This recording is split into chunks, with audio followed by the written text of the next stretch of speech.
tous, bienvenue sur ma chaîne. Donc de nouveau dans mon petit chalet que je suis d'habitude. Donc pour vous parler d'une vidéo un peu particulière, de quelque chose que j'avais un peu réfléchi tout seul et que j'avais un peu trouvé intéressant à partager.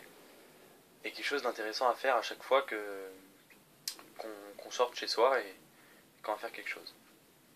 Donc ça se prénomme le DVAT. Distance, vitesse, terrain, alimentation. Donc, en quoi ça consiste?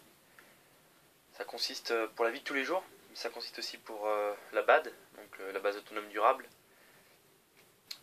et tout ça. Donc ça compte pour les moments où il n'y a aucun effondrement, où il n'y a aucun problème, mais ça peut aussi compter s'il y a un problème dans votre ville, s'il y a une inondation chez vous, choses comme ça.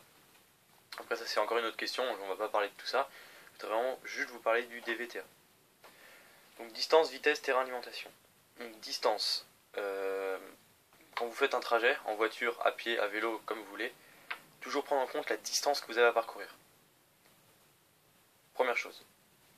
Vous voulez par exemple aller, je sais pas, aller voir quelqu'un, il y a 100 km, déjà vous n'allez pas le faire à pied, trop long. Vélo c'est faisable, mais il faut prévoir aussi un temps long. Il faut prévoir la voiture, c'est le plus simple. Ou les transports en commun, ou choses comme ça. Donc la distance, il faut la prendre en compte, pourquoi? Parce qu'ensuite, il faut la vitesse. Donc quand je dis vitesse, c'est le temps que vous mettrez, ou la vitesse à laquelle vous pouvez y aller le plus rapidement possible. Imaginons, pour vous rendre à votre BAD qui est, on va dire, à 100 km, il vous faut 1 heure.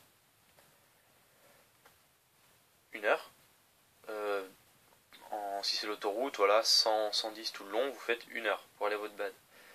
Mais quand je dis vitesse, est-ce qu'il y a possibilité d'aller plus vite si vraiment il y a un problème? Est-ce que tout ça? Donc ça, c'est des choses à prendre en compte sur la vitesse. Ensuite, le terrain. Est-ce que pour aller, par exemple, à votre travail ou choses comme ça, est-ce que le terrain, c'est de la route? Est-ce que ça va être des sentiers, des chemins? Si vous allez à pied quelque part, est-ce que c'est pareil? Est-ce que ça va être des chemins praticables? Est-ce qu'il va falloir passer par les bois, par les champs? Voilà. Ça, c'est des choses aussi à prendre en compte. Et ensuite, l'alimentation. Donc l'alimentation, ça passe par la nourriture, mais ça passe aussi par l'alimentation de la voiture, l'alimentation de vos appareils, tout ça. Donc, pour la BAD, par exemple, il faut penser quand vous voulez. Moi, j'ai pas de BAD encore. Par exemple, si je veux me faire une BAD, il faut que je pense à tout ça. Il faut que je pense à la distance, qui est très importante. Si, par exemple, moi j'habite, imaginons que j'habitais dans le nord de la France, ça me sert à rien et même ça ne sera pas utile que je fasse une BAD dans le sud de la France. Donc, toujours prendre en compte les distances. Ça, c'est très important parce que en cas d'effondrement économique ou quelque chose comme ça, on n'aura pas possibilité peut-être de prendre la voiture. Et il faudra donc y aller à pied, à vélo. Donc, prévoir des distances assez courtes à rejoindre dans 3 jours, peut-être à pied. Donc voilà, donc distance c'est très très important. Même si vous allez en voiture, pensez toujours à la distance que vous avez à parcourir. Parce que si vous avez 100 km pour quelque chose, il va falloir prévoir, l'alimentation, donc ce qui est essence, ne pas partir avec un réservoir vide, partir aussi avec peut-être un peu de trucs dans le coffre, un peu de nourriture et tout ça, mais bon après ça c'est des kits de voiture. Mais c'est toujours pareil, si vous voulez aller chercher le pain à 10 minutes de chez vous, ça sert strictement à rien si vous prenez la voiture d'avoir la nourriture, beaucoup d'essence et tout, parce que au pire, si vraiment vous tombez en panne, c'est pas non plus la mort. Donc voilà. Donc avec ça, tout le temps prendre en compte donc le terrain, les ressources qu'il y a sur le terrain, donc sur le chemin, est-ce qu'il y a des stations essence, est-ce qu'il y a des supermarchés, tout ça. Est-ce que voilà, est-ce qu'il y aura peut-être de l'eau, des sources d'eau, justement éloigner un peu de civilisation et éviter d'aller dans les supermarchés s'il y a vraiment énormément de monde. Donc prendre tout ça. Est-ce qu'il y a des forêts, des bâtiments? Est-ce que vous allez passer dans des grandes villes? Est-ce que voilà, tout ça c'est important aussi parce que forêt c'est peut-être un moyen aussi de se réfugier s'il y a des problèmes, de se cacher. Après bâtiments, toujours pareil. Est-ce que si vous avez une longue route à parcourir, est-ce que vous allez pouvoir trouver des endroits où dormir, hôtels, tout ça. Et donc voilà, tout ça c'est vraiment quelque chose à penser. Et comme je dis, c'est pas que pour les problèmes. C'est un problème, c'est vraiment tout le temps. C'est dans la vie de tous les jours, il faut prévoir ça. Il faut prévoir à chaque fois qu'on fait un trajet. Par exemple, si un jour vous habitez à 3 heures de Paris et que vous voulez y aller en transport en commun, toujours prévoir la distance. Donc voilà, vous êtes à 300 km. Donc c'est quand même une longue distance. Donc si vous restez bloqué là-bas, il va falloir penser à la vitesse où vous pouvez rentrer s'il n'y a plus de transport. Donc tout ce qui est le temps, tout ça. Ensuite le terrain, est-ce que si vous devez rentrer en taxi, est-ce que c'est assez praticable? Est-ce que c'est de l'autoroute? Est-ce que c'est que des chemins?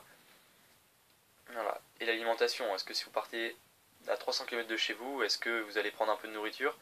Ou est-ce que vous préférez manger au restaurant, même si je conseille plus de prendre quand même de la nourriture sur soi, parce que imaginons en pleine nuit il y a un problème, les restaurants c'est un peu galère. Donc voilà, toujours penser à ces quatre trucs.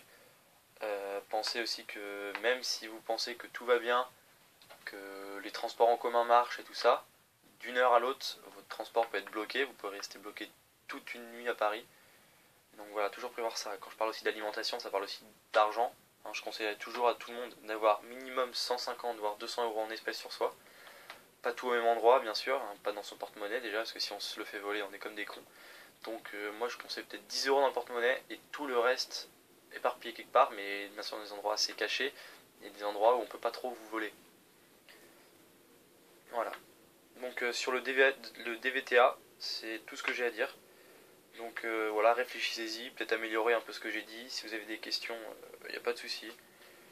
Moi j'avais pensé à ça, parce que c'est vrai qu'à chaque fois que je pars quelque part, je pense toujours un peu à tout ça. Est-ce que je vais pouvoir rentrer? Est-ce que si? Est-ce que ça? Donc voilà. Après c'est personnel, hein, comme je dis toujours, mes vidéos sont personnelles. Moi je tiens juste à vous les faire partager. Et donc voilà. Donc rien d'autre à dire sur cette vidéo. Je vais essayer de faire plusieurs vidéos qui suivent là bientôt sur tout le matériel que je viens de recevoir. J'ai eu pas mal de matériel depuis ces 6 mois où on s'est pas vu, on s'est pas parlé. Et donc voilà. Donc rien d'autre à dire. Merci encore à tous de vous abonner, de regarder mes vidéos. Ça me fait vraiment très plaisir. Si, petite parenthèse, j'ai découvert une nouvelle chaîne que je trouve assez vraiment fort intéressante, qui est environ à 630 abonnés. Euh, c'est Wild Runner. Donc Wild comme la nature, d'accord, et Runner, un coureur. Donc Wild Runner, il fait des vidéos, c'est une personne qui a décidé de devenir autonome, un petit baroudeur comme il se surnomme. Et il a décidé de quitter la vie de tous les jours dans la ville, à travailler comme tout le monde. Il a vraiment voulu d'un changement et il est parti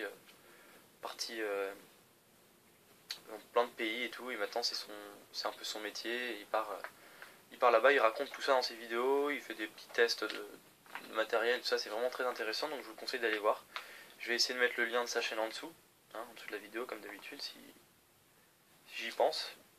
Et voilà. Bon, sur ce, cette vidéo, oui, je vais essayer maintenant sur chaque vidéo de dire la date, comme ça, si je la mets pas tout de suite, vous le saurez.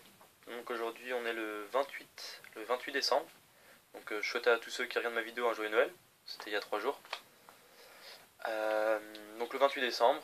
Donc je vous souhaite une très bonne fin d'année. Et portez-vous bien, vous blessez pas, faites tout ce qu'il faut, tout le nécessaire, continuez à apprendre des choses, à lire, tout ce qu'il faut pour être prêt le jour si quelque chose arrive. C'est très important. Donc sur ce, je vous dis à très bientôt. Et surtout, restez vous-même. Salut!